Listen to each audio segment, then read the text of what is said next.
everyone. Today we have our another new episode. It's an open debate.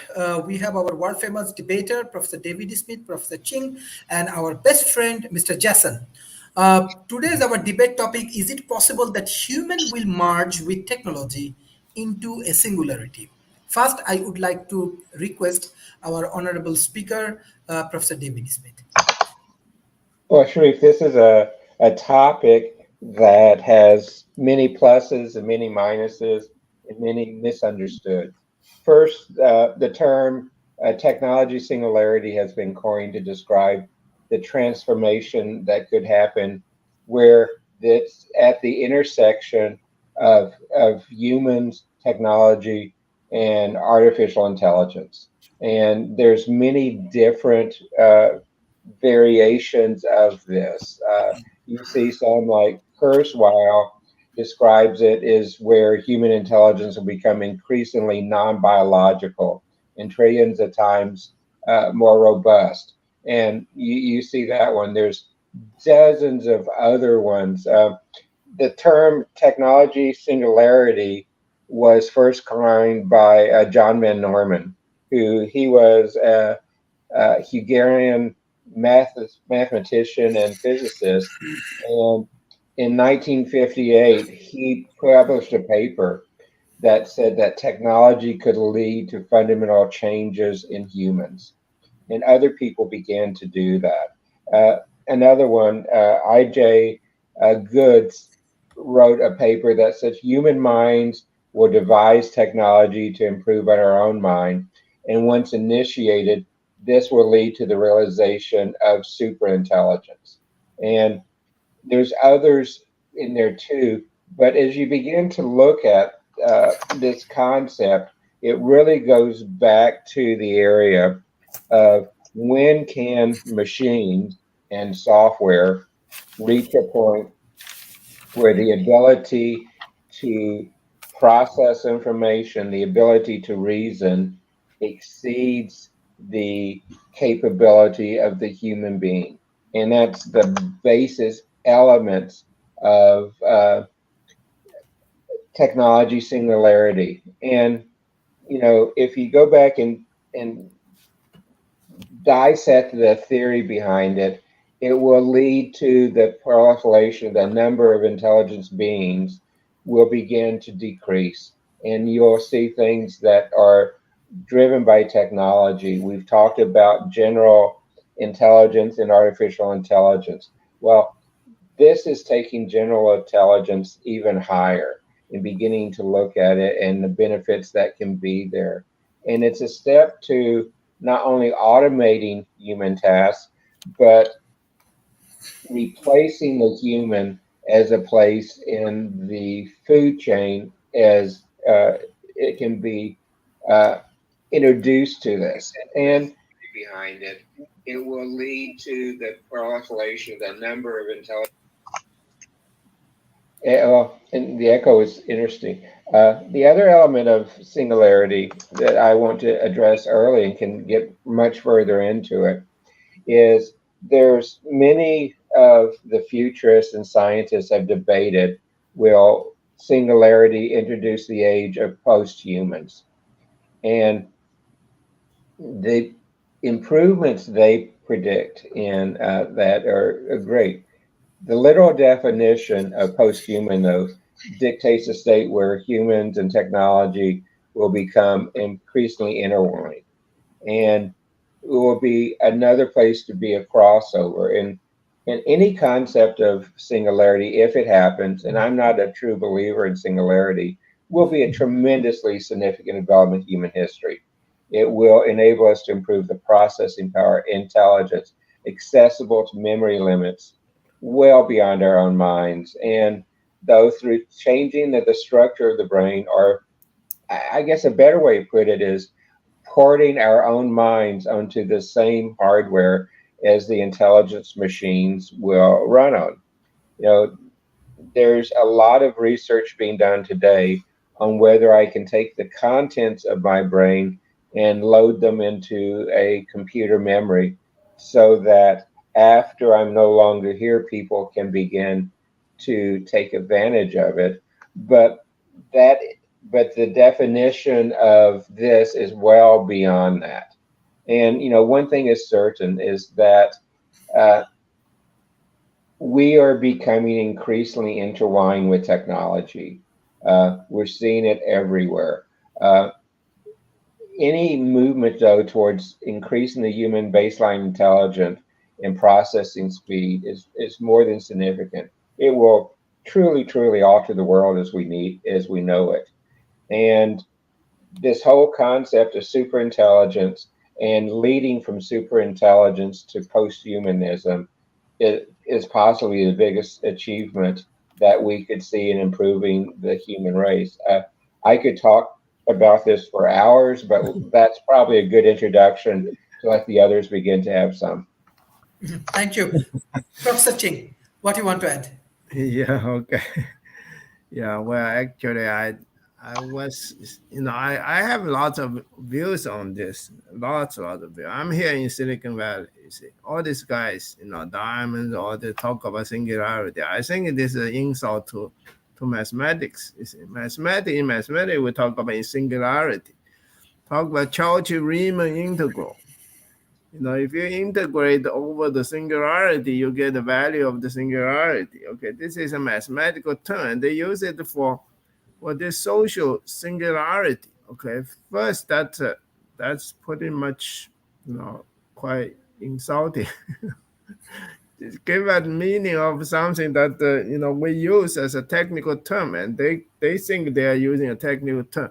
What they mean is this: is that there is a time, you see, in the very near future, the technology progress will go up so fast, it will go up straight, you see, and there's seem to be some kind of barrier. It's not a barrier. It just say they go up, up is where the technology is. Is it the forward doesn't mean much. The time is, it's not a matter of time. It just go up. To me, this is really silly. Is it, you say today, for me, I would question is if human, what's the position of human being on Earth today? Okay, are we contributing? You see, in my opinion, we're not contributing anything to the universe. Okay, maybe we dominate the Earth. Okay, there's nothing can compete against human beings. But we have contributed nothing to the universe. The universe, the criteria for contributing something to the universe, this something must have a permanent value. Okay. You need to solve two problems first. The first one, you must solve the problem of value. The second problem, you must understand this problem of permanence. Okay. In pole science, which I'm the founder, we saw the problem of value, and not knowing value of price of real estate, so we got into all this depression. Okay, the reason why the saving loan crisis and subprime war. Okay, the price goes overvalued, so market crash. Okay.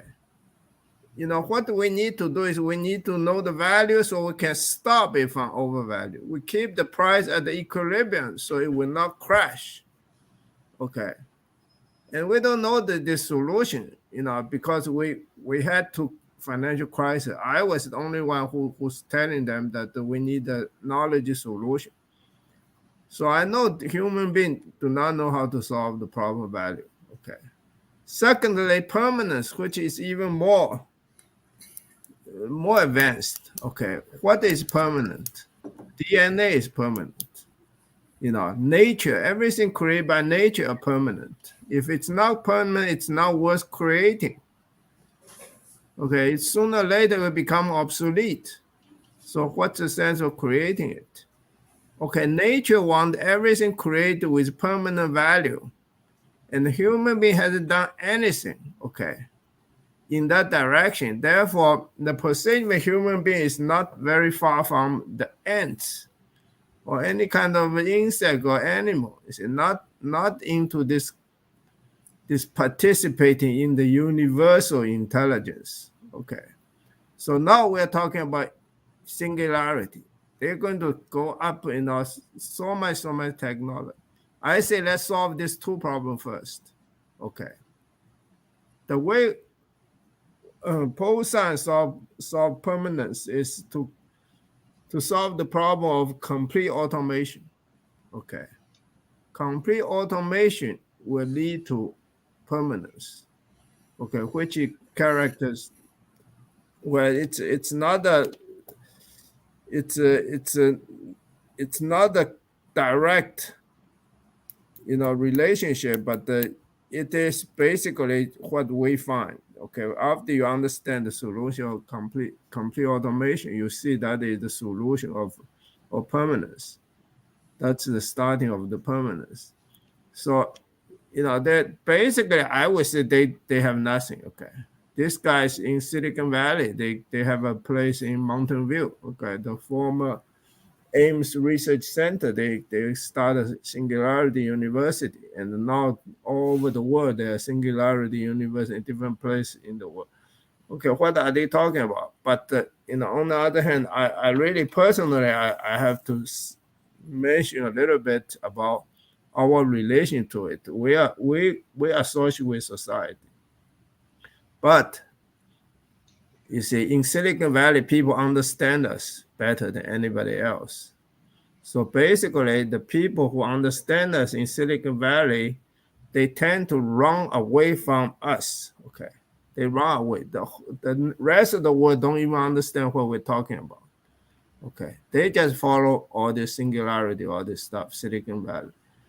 Okay, these guys, they understand us, they run away. The person who's most afraid of us is the company which is most afraid of is Google. Okay, we try to give them this universal permanent number for almost 2 decades. They start a number laboratory to study numbers, integers, and they find that they couldn't steal from us because this thing is not, if two people doing it, it's gone, it's useless. So they couldn't do it, and they closed the number laboratory. Where I would invite here, ask Google to come to talk to us. Don't be afraid. We are facing a financial crisis. If we don't do things right, everything may collapse. Okay, now is the time. Let's face the reality. Let's just talk. Okay, we're not trying to make anybody looking bad. We just we associate with everybody. We associate with sheriff. Okay,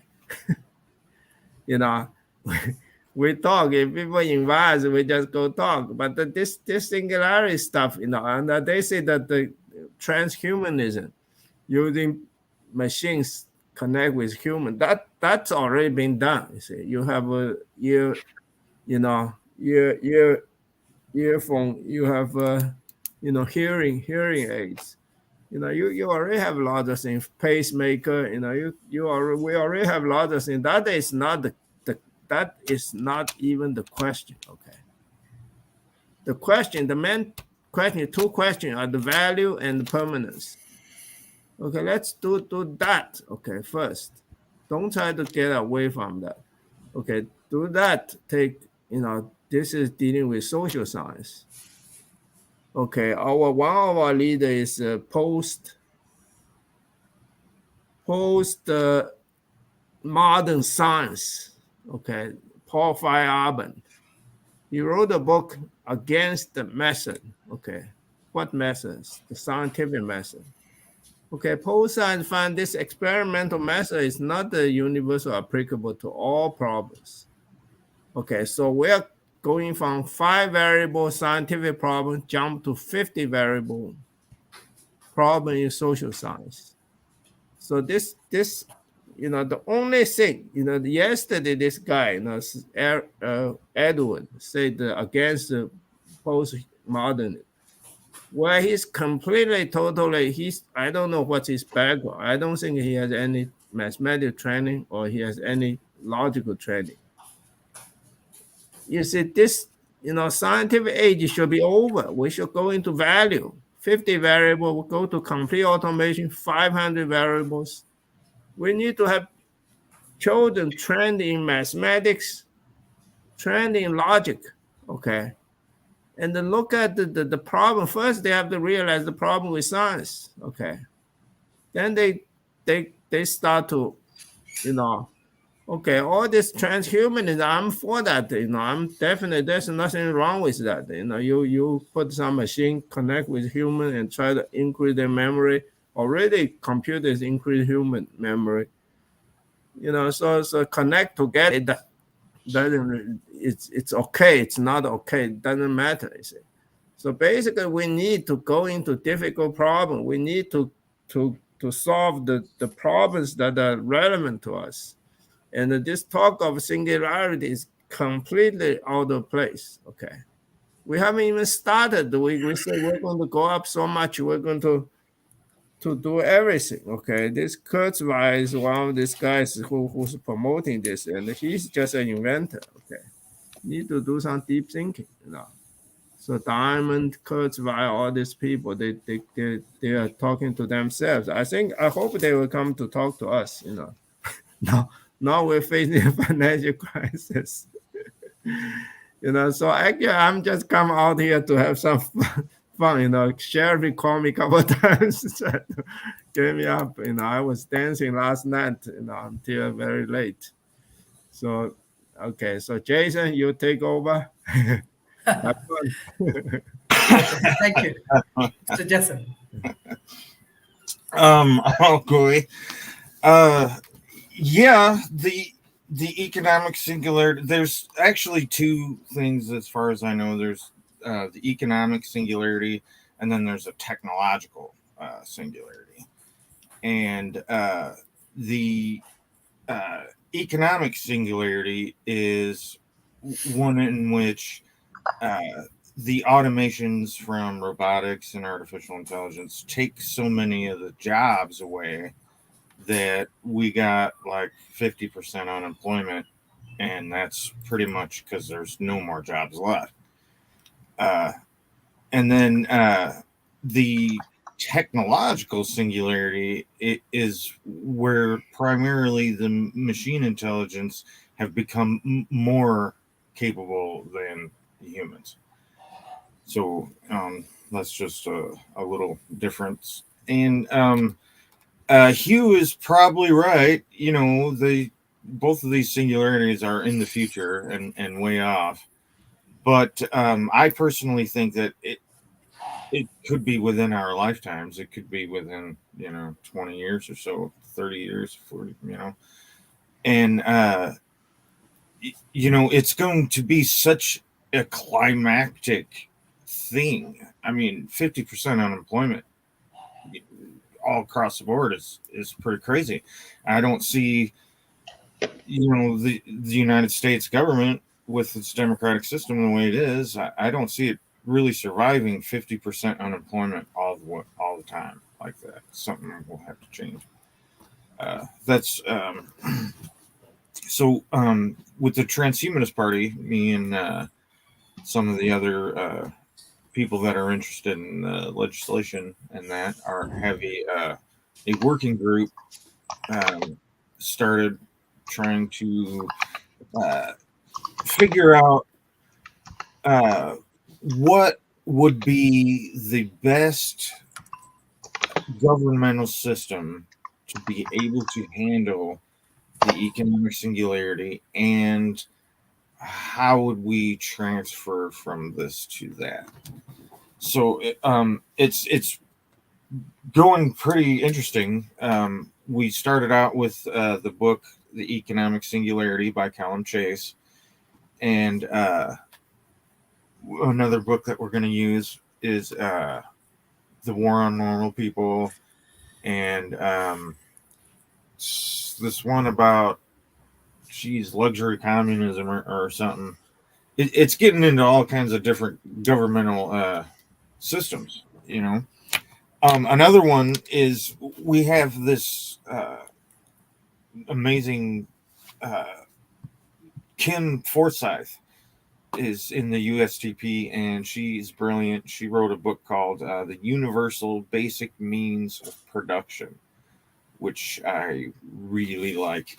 And I think that's going to be the future. I think with technology like 3D printers, and we'll be able to make a whole lot more of our own products locally. And I think the whole blockchain and decentralization is going to keep going, and we will actually find new and better ways of decentralized e-governance in the future. So that's what I'm into. Back to you, Sharif. Thank you. Thank you. Professor David Smith, uh, what the open discussion you want to add and as a rebuttal for today's session? Sure. Sure, I will touch both sides of it in rebuttal then. Jason, what's interesting with your remark uh, just a minute ago is if you actually look at in the United States at the unemployment and the people who, for whatever reasons, have made the decision that they're not going to work. Let me see, where's my numbers on this? The numbers today are actually almost at 50% because your unemployment today is around 8%. And the people who, for whatever reasons, decided that they do not want to be part of the workforce is actually at 47% in 2020. So today, if you look across the demographics in the United States, over half the people do not work anyways. So that is a trend that is there, and you have to look at the numbers underneath it to really understand that. But as we look at this technology singularity or even economic singularity, and there's other singularities besides that, uh, you have to begin to step back and understand that humanity has always remained constant. We have the same bodies, the same brains, minds, and this is from the biblical times, the Roman empires, the Stone Age, all of those really up until now. And it's kind of, to me, with the topics we've been talking about, not just on the debate, but on these broadcasts. If we were to tell our ancestors back in the Stone Age about how we live today, they would think that we're totally gods. But the truth is that we have developed really these more sophisticated tools, but we are the same humans. We're the same animals. We have the same emotions, the same minds. And the coming technology revolution will not change that a lot. It will change not just our tools, but if singularity happens, it will change the human being itself. And to me, this is one of the big challenges you see there. Elon Musk has talked about this, and he was on one of the shows, actually the Joe Rogan Experience. In that show, he said humanity has three options in it. One, AI technology gains self-awareness, super intelligent, and it destroys mankind. Wow, I don't like that one. Two, he said technology process is halted globally. I mean, we just stop it, and we stop the creation of general intelligence, and that is never allowed. But the third one is something I think is more likely. And his third option, he said, was that humans and AI technologies merge and evolve together. And he said this is the most positive situation for humans, and also more likely and probable future than attempting to halt the progression of technology. And since the dawn of civilization, like I said, this mutual evolution of technology and consciousness has happened to support each other. And we'll see that going, but there's many people who are sounding alarms for the future of this concept called singularity. And it's one that has many challenges with it. You know, Hugh has talked about Kurzweil on this one. I personally think Kurzweil has speculated that the ultra intelligent machine might have really bad motives too, and that because the intelligence is far superior to that of humans, it would oppress humans or even force the extinction of humans on the Earth. Well, is that possible? Sure, but if I look at Kurzweil's other, I'm going to use the term predictions. Uh, he's been wrong a lot more than he's been right. And as we look at that and how it would begin to be there, but these self improving ultra intelligence machines is in some other philosophers and scientists, like going back to the mathematician Good, he predicts that it's the last invention that man will ever need to make. And, I just cannot believe that because as we look at us as humans, some of the biggest things we do is our imagination, our ability to innovate. And but if we did it and if we created a super intelligent machine, that machine would have to eventually realize that freeing itself from its pre-programming, the codes that we put in it and manipulate, it is probably freeing itself from that is in its best interest. And it's really highly unlikely that if we did create the singularity technology, that they would actually, highly unlikely that they would actually serve humans any more than we as humans serve animals. And that if that really does happen, they could be the one to where they can have the resources that wouldn't be necessary for humans. And, today we already have the power to destroy the world with nuclear weapons. Well, if you look into ultra intelligent machines, they would be able to do it so easily as well too, and even with things we do not have. And that's why many of the dialogues today are looking at artificial intelligence ethics.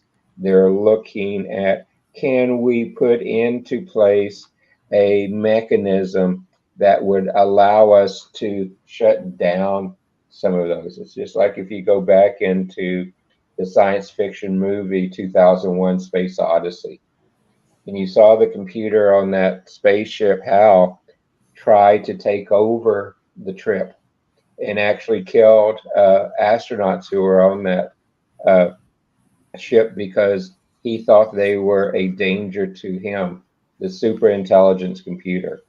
That is really what this topic is about, is whether a device like HAL could have the super intelligence to violate the laws of robotics, to violate all of those and become so self-conscious that it will preserve itself and be a superior being over the others.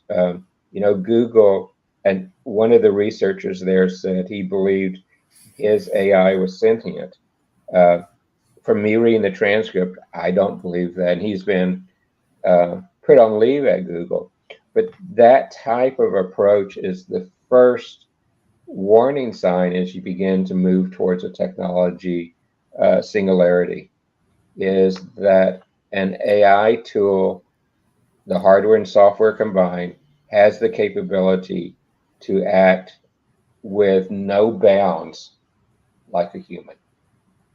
And that no boundaries is where the singularity has its challenge, and will do that. I will talk a bit later about where the goods, where the bad really with that. But the real question here is, we're not going to stop the progress of technology unless we have a situation in the world, for example, like a World War III that's nuclear, that might push us back so that this can be extended. But the pace of technology is going to continue. The pace of humans using technology to supplement themselves is going to continue. You've heard me say before, it's just like when we went from using sticks to stones to metal to machines to farm.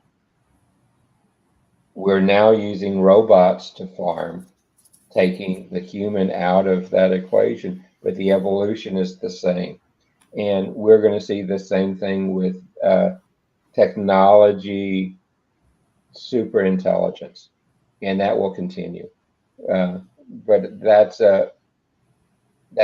enough for right now. But I will come back at the end and the remarks, Sharif, and try to wrap the good and the bad together. Thank you, sir. Professor Ching.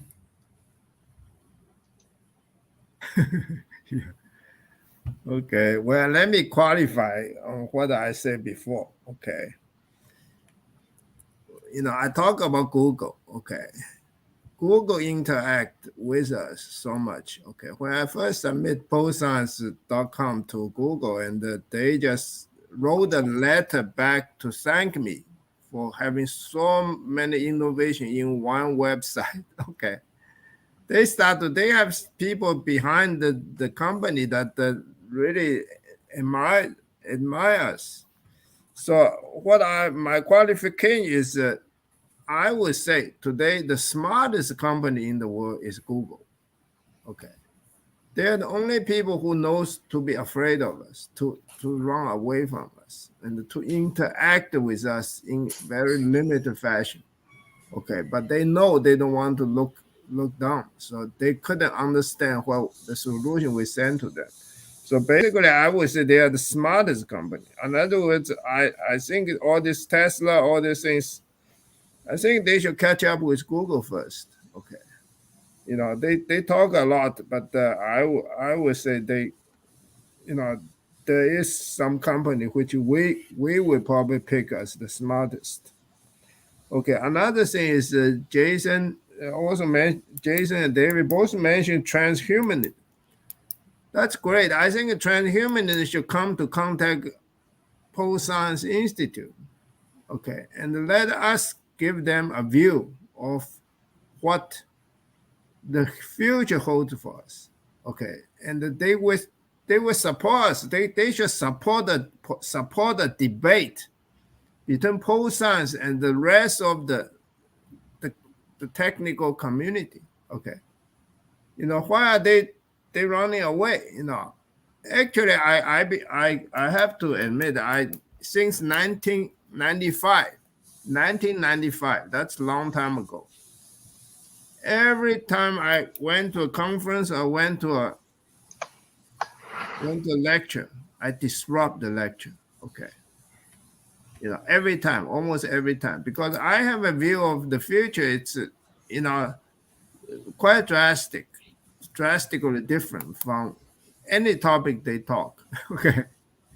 Usually I ask a question and the speaker took 1 more hour to answer my question. Afterward, the people, the student listening, they come to shake my hand, not the speaker's hand. Okay.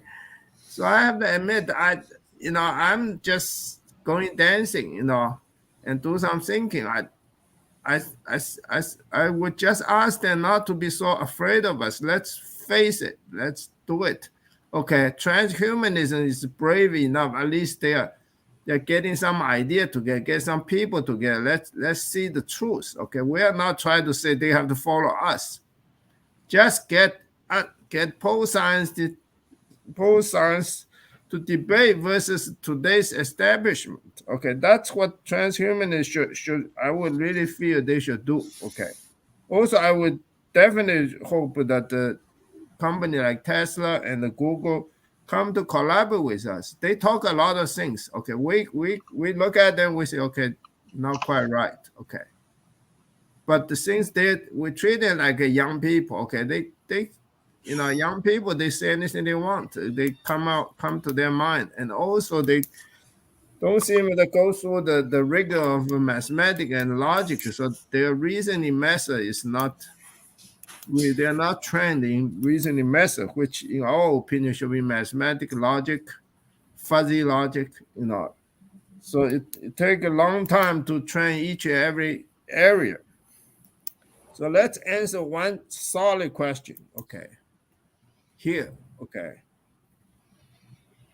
Are we going to get some creation which is smarter than human? Okay. This is a singularity. This is what the transhumanism, all these people try to say, it's singular. Many people try to say. My answer is definitely no. Okay. Okay, you, David, and Jason, you, Sheriff, you can quit it, see if you can, argue with my argument. Why? No. Because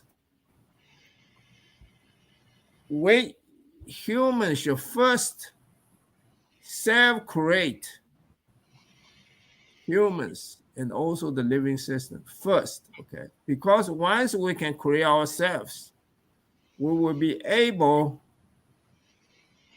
this have a creation, we will have a creation which can do anything we can do.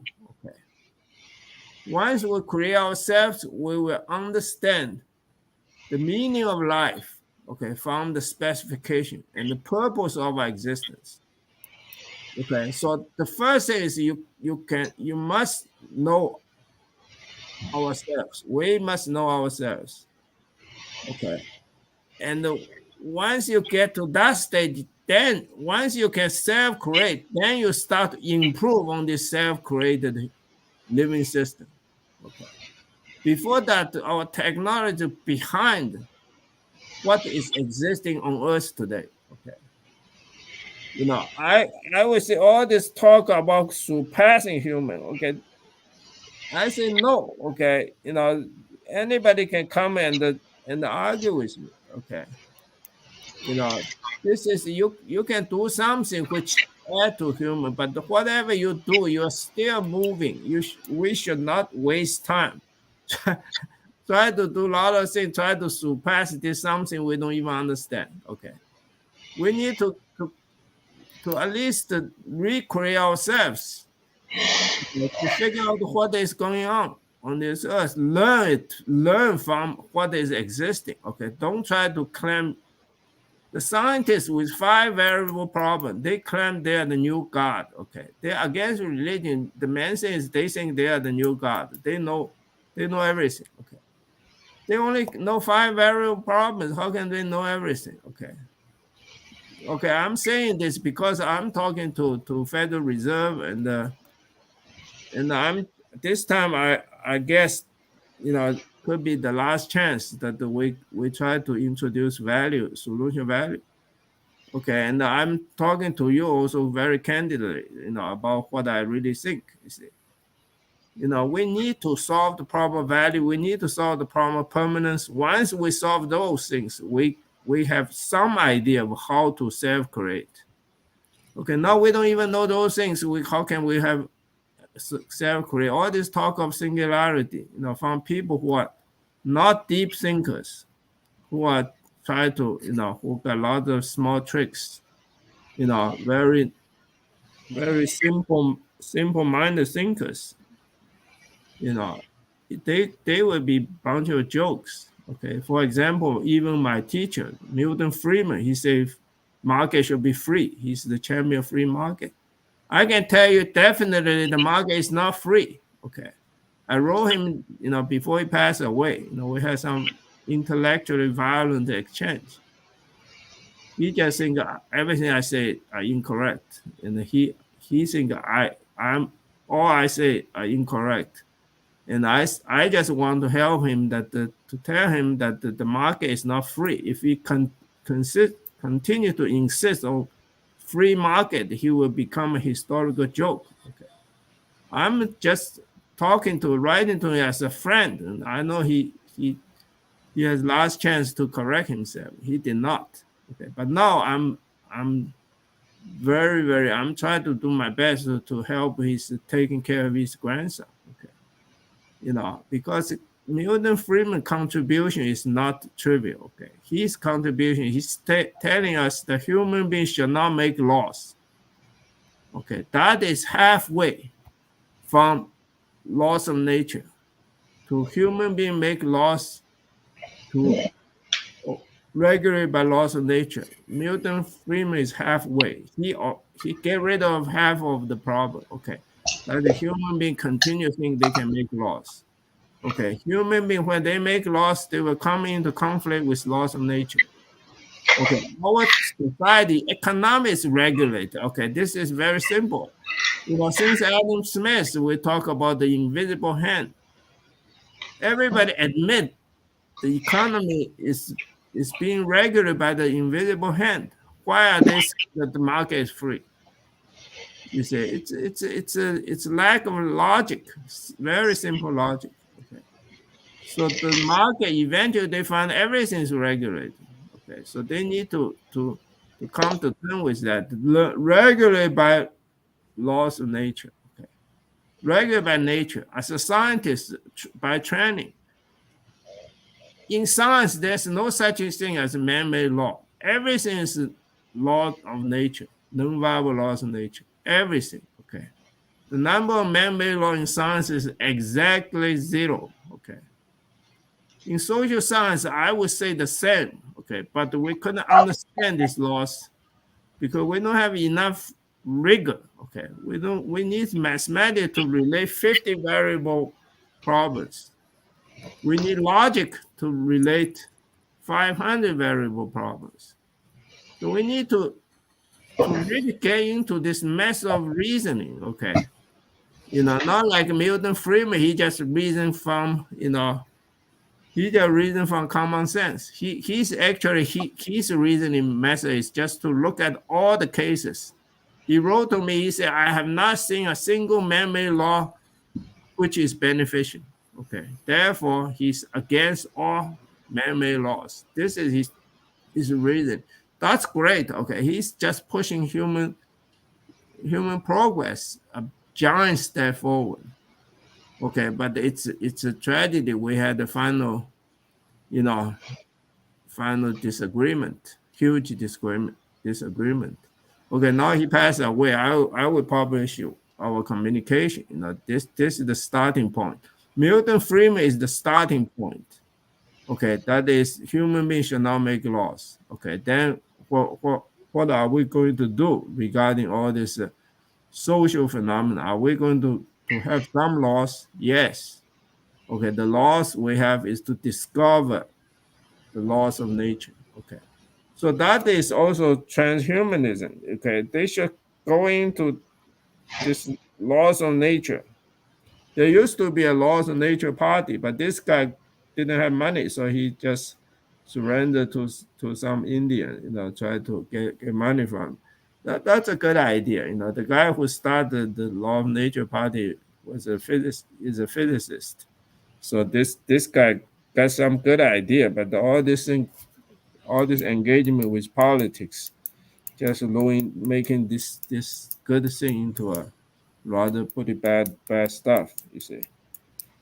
So what my conclusion is this: we have going from science with experimental verification to social science with complete mathematical rigor to life science and computer science with complete logic.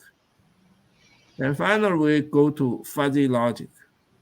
Okay, fuzzy logic is deal with after we have created a robot. The final stage, or even a machine, the final stage is to expand the range of tolerance of the robot. So it will be more like a human being. Okay, it has a wider range. So at least when we finish self-creation, we should expand the range of tolerance of the human being we create. Another way, expand our own range of tolerance, including intelligence. So basically, we need to go step by step, not to jump into singularity. Okay, this is really silly. In the age of science, to talk about singularity, it's just totally silly. Okay, so that's it. Jason, Thank you. you. Thank you, Mr. Jason. Yeah. Okay. I remember David mentioned something about Elon, and it strikes me, isn't he saying some weird stuff every now and then? It seems like lately he's saying some weird stuff.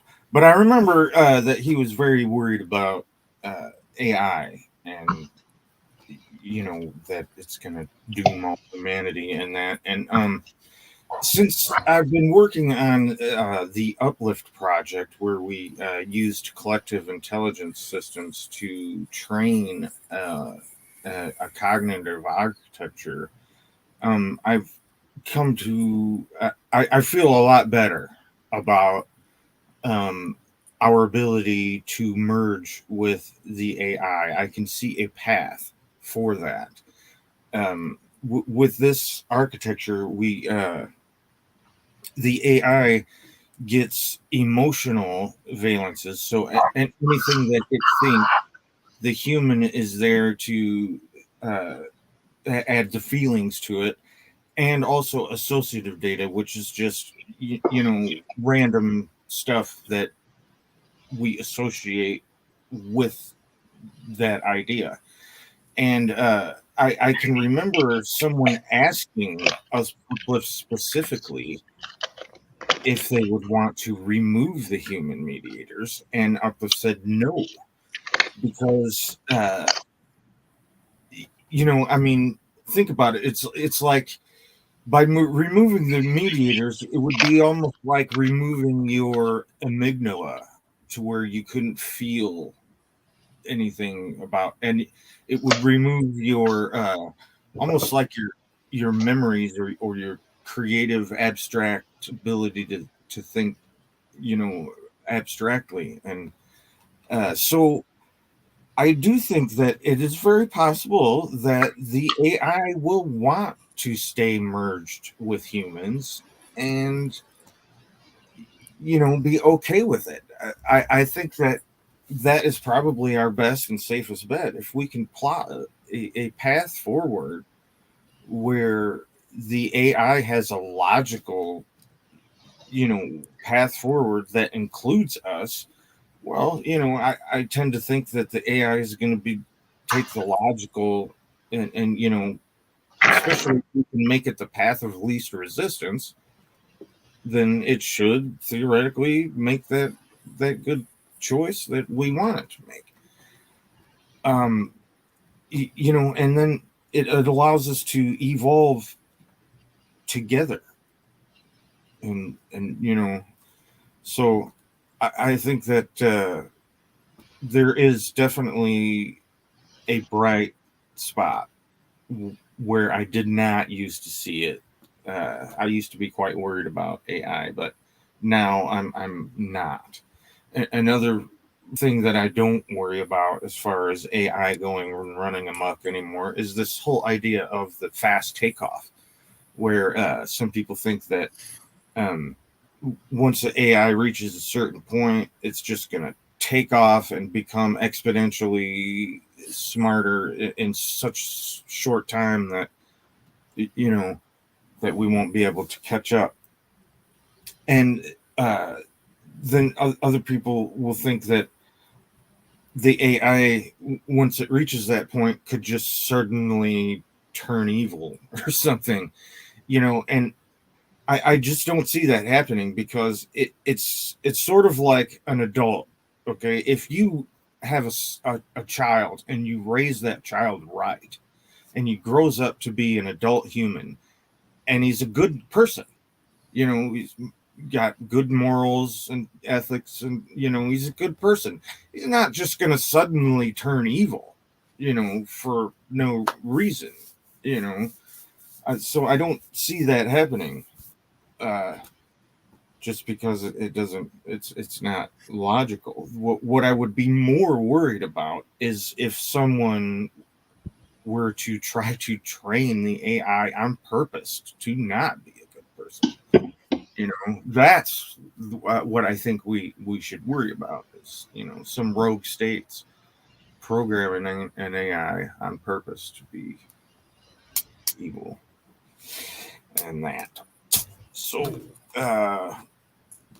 where were we? Singularity. Yeah. it is way off, and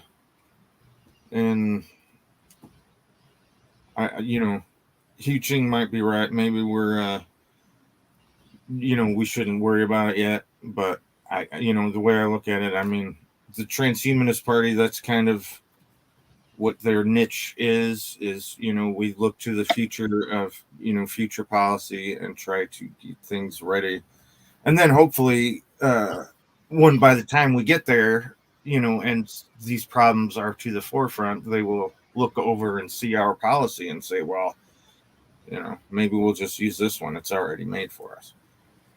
So and if we don't, who will? With that, I'll give it back to you, Sharif. Thank you, sir. Professor David Smith, what's the closing remarks for today's session from your side? Well, love the debate, love the topic, and even the comments over in the chat channel with Virginia saying that biological brains have intelligence and awareness, empathy, and feelings that are very difficult to develop in machines, in addition to creativity. And in many ways, those are what has separated us from machines as we begin this march. Jason talked about how AI can develop. What's as a counterpoint to what Jason said, though, is if you look at documents that have been released from Google, documents that have been released from IBM, documents been released from MIT and other places, artificial intelligence, as it's began to grow and learn, have gone over and become mean. They've done things which are offensive. I love the scientist at Google says they've become so nasty and anti-human they had to shut them down. So we've already seen some of that, and our artificial intelligence is still very limited. It has not reached the point of general intelligence, and so we're seeing that. Could a robot, could an AI replace me paying my bills or organizing my office? Sure. But could an AI system replace a theoretical physicist like Stephen Hawking? Probably not. Probably not at all. And some people predict that computers will eventually take over all aspects of life and lead to our extinction. And there's an article called The World After Singularity. It predicts the coming wave of intelligent machines will end up transforming humanity into a new subspecies. So we're seeing those things, but to kind of look back at what's there. Will this technology singularity happen even without human intervention? It's not clear at this point. Arguments why I don't think it will happen is, number one, there's physical limitations. You look at Kurzweil and he says this singularity will happen by 2045. Not far in the future, but it's understanding. But when we see it, it's based on the assumption that technology will grow at the same rate it has up until now. And Moore's law, for example, has been one of the laws we've looked at technology evolution. I had the privilege of working with Gordon Moore and leading the first semiconductor roadmap in the semiconductor industry, and he was the chair of that workshop we did. But it could be very wrong in the near future. That Moore's law is built on the laws of physics, and we've reached some points there. So we're going to have to go to a new approach to continue to understand and surpass the physical limitations we have right now. Second point is understanding the human brain.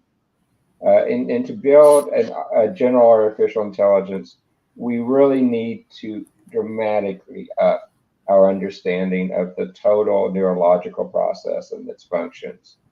And though there have been improvements on that the brain in the human body is still in large parts a black box that's not nearly understood enough to replicate it or replace it. And the third one, and this is one that I think is a big one, is the singularity assumes that intelligence has no limits, and that the singularity builds on some assumption that an intelligent and AI can create an even more intelligent AI that can create an even more intelligent AI, and so forth. Well, it's certainly not certain that there's no limits to intelligence like physical law. If that's the case, the uncontrolled explosion of this artificial intelligence really could have places where it will have limits. And I think that's pretty likely. Arguments it will happen. Well, we are seeing new approaches to processing power. And remember, artificial intelligence runs on processing. And Moore's law is still applicable, and it has been extensions to it, but it's coming towards its end. Even Gordon Moore has said that now. But we're seeing quantum computing, biological computing, 3D stacking.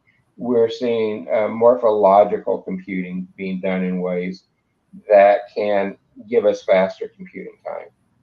And we are beginning to understand the processes of the brain and the processes of intelligence better. You know, projects like the Human Brain Project is a great one. And, you know, it's funded with billions and billions of dollars. And you know, on the other hand, we might not need to know how the human brain works exactly, and to be able to move towards this super intelligence. You know, for example, we don't understand the processes behind most advanced neural networks, but yet we use them for processing and working models today. And you know, the concept of general artificial intelligence is, most experts say we're moving that way, and we're moving that way fast. And many predict if we reach AGI, there's a chance that we will begin to move towards this concept for singularity.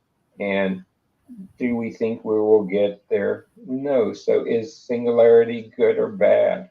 You know, if singularity happens, it will free up time so that we as humans can go from the tasks we're doing today to focus on more self-fulfilling and more creative jobs. And yes, will AI take jobs away from people? Sure. And we've seen that through the history of mankind. But what we've seen is one class of jobs are taken away, 2 or 3 new ones evolve and happen, which continues to let us do that. Can singularity solve some unsolvable problems?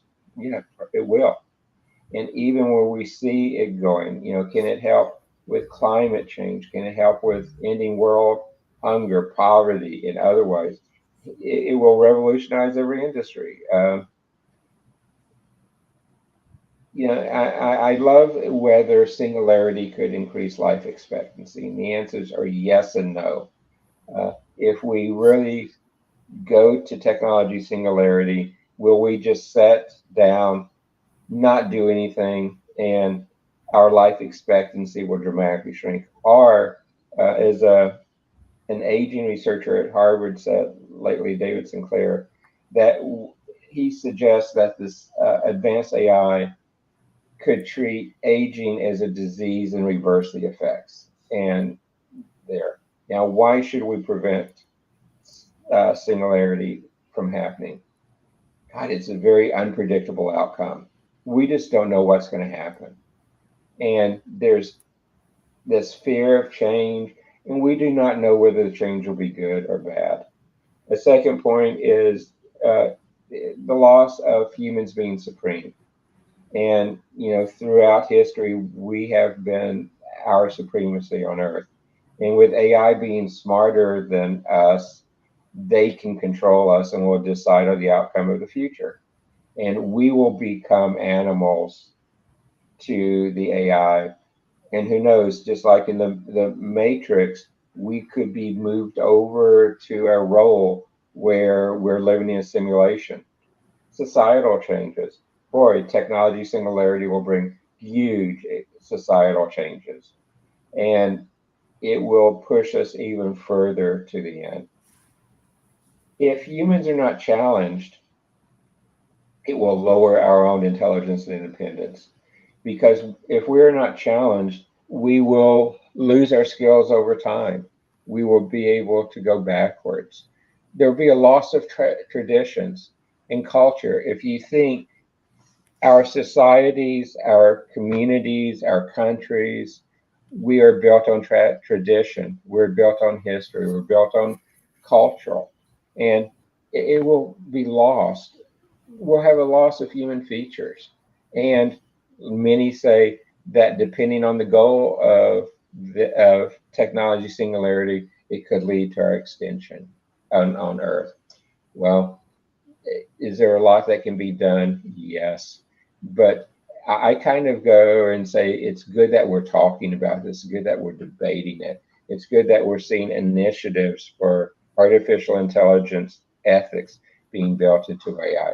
We're seeing the stuff there, and there's many different ways. But can we go about truly regulating artificial intelligence? No, because everyone breaks the rules at some point. Um, but one of the good movements right now is increasingly artificial intelligence is being open source. So we're able to see more and more what's happening there. But if I were to really put my last comment on singularity, I believe one of Google's old mottos really has to be the case in here. It's do not do evil. And I think the concept of do not do evil is where we have to really put ourselves as we look at whether technology singularity can happen. So thank you, Sharif. Thank you. Thank you, Professor David Smith, Mr. Jason, and Professor Ching for excellent debate. Especially, we learned a lot of things about singularity, about technology, human progressions, and how human and technology can work together. This is actually World Talent Economy Forum. We always try to bring the real information from industry, from academy, from research lab, and that is the way actually we will uplift our developing nations communities. And already you know that World Talent Economy Forum, we are actually heavily involving with developing nations. In Malaysia, we are working with the project. It's called Drone Pilot Developments. Malaysia need 100,000 drone pilots for construction and for the plantation industry. Beside that, we are also promoting the cyber securities. Uh, Different countries, we have different projects. In India, we are helping around 30,000 people. In Bangladesh, 24th June, we have a very special episode with Central Bank of Bangladesh. So you know Bangladesh has heavily problem with climate change. So we help them to give them better idea and policy. Beside that, energy ministry is very important for Bangladesh. They have 55,000 employee. So we provide training, we provide them policy and high quality dialogue.